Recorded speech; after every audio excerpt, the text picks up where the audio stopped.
एक समय की बात है जब राजू नाम का एक आदमी शहर में नया नया रहने आया था। उसने एक घर में किराए का कमरा ले लिया था, पर उसके पास अभी भी कोई काम नहीं था। वो काफी दिनों से कोई नौकरी ढूंढ रहा था, पर उसे कहीं भी कोई काम पर नहीं रख रहा था। उसे समझ नहीं आ रहा था कि आखिर वो करे तो क्या करे। उसे कुछ दिन सोचने में ही निकल जाते हैं। उसके लाए पैसे भी धीरे धीरे खत्म होने लगते हैं। अब तो मेरे पास थोड़े से ही पैसे बचे, कोई भी काम नहीं मिल रहा है। हे भगवान, अब आप ही मेरी कुछ मदद करो। ये कहकर वो उस रात आराम से सो जाता है। अगले दिन राजू दोपहर तक सोता रहता है। जब राजू उठता है तो दरवाजे पर कोई बेल बजाता है। राजू उठकर दरवाजा खोलता है तो उसके सामने मकान मालिक का बेटा खड़ा होता है। अरे मोहित, इस वक्त तुम यहाँ क्या कर रहे हो? अंकल, आज मेरा जन्मदिन है तो मैं आपके लिए कुछ खाने के लिए लेकर आया हूँ। अरे जन्मदिन बहुत बहुत मुबारक हो तुमको। थैंक यू अंकल, चलो मैं चलता हूँ। राजू खाने की थैली खोलता है तो उसमें पेस्ट्री और चाउमीन होती है। राजू वैसे ही बड़ा भूखा होता है। वो फटाफट प्लेट में चाउमीन निकाल कर खाता है। चाउमीन खाते खाते राजू के दिमाग में आइडिया आता है। अरे क्यों ना मैं ये चाउमीन बेचना ही शुरू कर दूं। इसमें तो कुछ लागत भी नहीं है, बस चाउमीन और थोड़े बहुत मसाले। इसमें तो बड़ी ही कमाई भी होगी और बनाने में भी आसान है। ये तो बहुत ही बढ़िया आइडिया है। कल मैं जाकर सब सामान का इंतजाम कर लेता हूँ और परसों से अपनी चाउमीन की रेडी तैयार। बस राजू फिर बिल्कुल ऐसा ही करता है। सबसे पहले वो एक पुरानी रेडी खरीदता है और उसके बाद चाउमीन के पैकेट और बाकी सब सामान खरीदकर वो सब सेट कर देता है। आखिरकार मेरा काम शुरू हो ही गया। बस कल भगवान का नाम लेकर मैं अपनी चाउमीन की रेडी लगाऊंगा। खूब मेहनत करूंगा और पैसे इकट्ठे करके अपने गांव भेज दूंगा। उसके बाद माँ बाबूजी को कोई भी दिक्कत नहीं होगी। मीना की शादी भी फिर मैं अच्छी जगह करवा पाऊंगा। अगले दिन राजू बड़ी ही खुशी खुशी उठता है और सब तैयारी करके निकल पड़ता है अपना चाउमीन का ठेला लेकर। चौक पर जाकर वो एक कोने में अपना ठेला खड़ा कर लेता है। उसके बाद वो चाउमीन बनाना शुरू कर देता है। उसी रोड पर भीकू की चाउमीन की दुकान पहले से ही होती है, पर वो दुकानदार हर चीज बहुत ही महंगी देता था। जब लोग राजू की चाउमीन खाने आते हैं तो वो खाते ही रह जाते हैं। सब उसकी बनाई चाउमीन की खूब तारीफ करते हैं। धीरे धीरे राजू के ठेले पर काफी भीड़ जमने लगती है और भीकू की दुकान पर लोग जाना बंद कर देते हैं। इस चाउमीन के आते ही हमारी सेल बिल्कुल बंद ही हो गई है। ऐसा कैसे चलेगा? मालिक, ये बहुत ही स्वाद चाउमीन बनाता है और बेचता भी बहुत कम दाम पर है, इसीलिए सब उसके पास जाते हैं। तुझे कैसे पता कि स्वाद चाउमीन है उसकी? वो बस आस पड़ोस के लोग बता रहे थे। मैंने कभी इसकी चाउमीन खाकर नहीं देखी। जो भी है, इसका काम बंद तो करना ही पड़ेगा। भीकू एक दिन राजू के पास जाता है। वो उससे ठेला हटाने की बात करता है। देखिए, ठेला जल्द से जल्द यहाँ से हटा ले, समझा?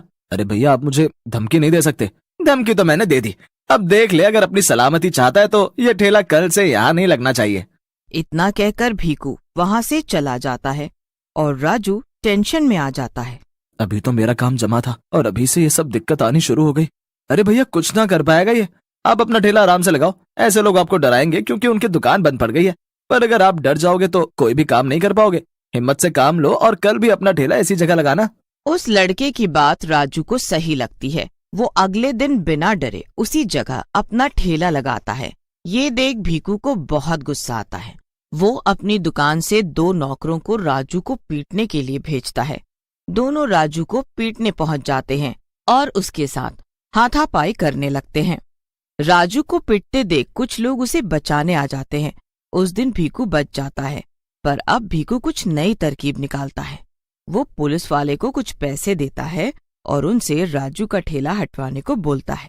एक पुलिस वाला राजू के ठेले के पास पहुंच जाता है और उसे गुस्से से बोलता है। हाँ भाई, बहुत हिम्मत आ गई तुझ में। किससे परमिशन लिया तूने यहाँ ठेला लगाने की? लाइसेंस कहाँ तेरा? परमिशन? लाइसेंस? अब मेरे पास इनमें से कुछ भी नहीं है सर। ऐसा तो फिर चल अभी थाने। हवलदार, रेस के रेडी उठाकर फेंको यहाँ से। नहीं साहब, ऐसा मत करो, ये मेरी रोजी रोटी है। मुझे गाँव पैसे भेजने हैं, बहन की शादी है। अरे बहुत सुनी मैंने ऐसे कहानियां। चल रहे, थाने बंद कर इसे। पुलिस वाले राजू को थाने में ले जाकर खूब पिटाई करते हैं। पूरी रात पिटने के बाद वो अगले दिन उसे छोड़ देते हैं। राजू बेचारा इतना पिटने के बाद भी सीधा अपने ठेले के पास पहुंचता। राजू का ठेला बिल्कुल टूटी फूटी हालत में होता है। मेरा ठेला, मेरा सब बर्बाद कर दिया। क्या गलती थी मेरी? ऐसे तो हम गरीब लोग कभी भी काम नहीं कर सकते। राजू रो रहा होता है कि तभी उसकी नजर भीकू पर जाती है, जो बड़ा खुश दिख रहा होता है। राजू समझ जाता है कि ये सब भीखू का ही किया धरा है। मैं सब समझ गया हूँ कि ये सब तुमने ही किया है। आज तुम मुझ पर हंस रहे हो ना, भगवान सब देख रहा है। हाँ तो देखने दे भगवान को भी, हमने कौन सा उन्हें रोका है। राजू रोता हुआ घर चला जाता है और घर जाकर उसके सर में बहुत दर्द होने लगता है। उसके सर का दर्द इतना बढ़ जाता है कि उसे डॉक्टर के पास जाना पड़ता है। डॉक्टर उसे कुछ टेस्ट करने को बोलते हैं तो पता चलता है कि उसके दिमाग में चोट लग गई है और वो कुछ दिन ही जी पाएगा।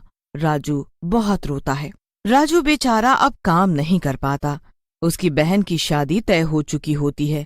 उसे हर हाल में गांव में पैसे भेजने होते हैं। राजू अपनी चोट की बात भी घर नहीं बता सकता था और वो बेचारा अकेले ही घुटता रहता है। कुछ ही दिन में राजू की मौत हो जाती है और वो मरने के बाद एक भूत बन जाता है। मीना की शादी के लिए पैसे तो मैं जोड़ कर ही रहूंगा। मरने के बाद ही सही मैं अपना फर्ज निभाऊंगा और इस भीखू से भी अपनी मौत का बदला लूंगा। आज इसकी वजह से मेरी जान चली गई और इसकी वजह से मेरे माँ बाप जिंदगी भर अकेले रहेंगे। उनका बस मैं ही एक सहारा था जो कि इस भीखू की वजह से छिन गया। अगले दिन भूत राजू के भेष में अपनी रेड़ी लेकर निकलता है और वहीं उसी जगह जाकर चौमिन बनाने लगता है। उसके पास हमेशा की तरह भीड़ जमा हो जाती है। राजू के हाथ मशीन की तरह काम कर रहे होते हैं। ये देख भीखू को बड़ा गुस्सा आता है। शाम को अकेले में वो राजू के पास अपने एक नौकर को भेजता है और खुद घर चला जाता है। तुझ में इतनी हिम्मत कहाँ से आ गई और तेरी चोट इतनी जल्दी कैसे ठीक हो गई? इतना पिटवाया था मालिक ने तुझे।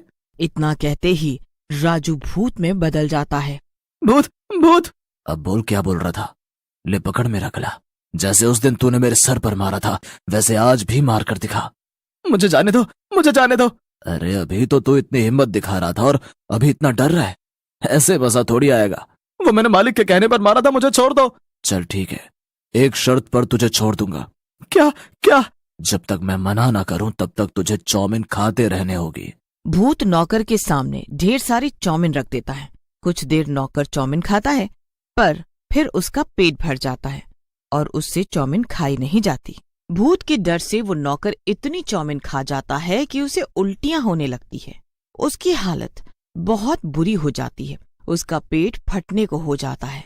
भूत उसे ऐसी हालत में सड़क पर छोड़कर गायब हो जाता है। उसके बाद कुछ लोग उसे ऐसे देखते हैं और हॉस्पिटल में एडमिट कर देते हैं। अगले दिन भीखू को पता चलता है कि उसका नौकर हॉस्पिटल में है और राजू ने फिर से चौमिन का ठेला लगा रखा है। ठेले पर पहले से भी ज्यादा भीड़ है और उसकी खूब कमाई हो रही है। भीखू अपने दूसरे नौकर को बुलाता है और उसे भी राजू को पीटने को भेजता है। अब रात को दूसरा नौकर भी राजू के पास जाता है पर उसके साथ भी बिल्कुल वैसा ही होता है। राजू भूत में बदल जाता है। अच्छा तो अब तू आया है मुझे मारने, पर मरे हुए को तू दोबारा कैसे मारेगा? तुम लोगों के कारण मैं पहले ही मर चुका हूँ। अब तो तुम सबकी बारी है मरने की। नहीं नहीं, मुझे जाने दो, मुझे जाने दो। मैंने कुछ नहीं किया, मुझे छोड़ दो प्लीज। ठीक है, पर मेरी एक शर्त है। भूत दूसरे नौकर को भी ऐसे ही चौमिन पर चौमिन खिला देता है कि उसकी भी हालत हॉस्पिटल जाने वाली हो जाती है। अब भीखू दुकान में अकेला रह जाता है। उसे समझ ही नहीं आता कि आखिर दोनों नौकर हॉस्पिटल कैसे पहुंच गए। वो दोनों से मिलने हॉस्पिटल जाता है और वहां उसके नौकर उसे पूरी कहानी बताते हैं। ये सुनकर भीखू की हालत खराब हो जाती है। भीखू बहुत डर जाता है। वो डरते हुए अपनी दुकान पर जाता है। दूर से वो राजू को चौमिन बनाते देखता है। कौन कह सकता है कि आदमी एक भूत है? कैसे हम लोगों की तरह चौमिन बनाकर बेच रहा है? खैर, अब मुझे अपने बारे में सोचना है। मुझे जल्द से जल्द दुकान यहाँ से बेचनी होगी। कुछ ही दिन में भीखू अपनी दुकान बेचकर वहां से हमेशा के लिए चला जाता है। उसके बाद भूतिया चौमिन वाला अपनी चौमिन आराम से बेचता है और समय पर अपने घर पैसे भी भेजता रहता है। उसकी बहन की शादी भी बड़े धूमधाम से हो जाती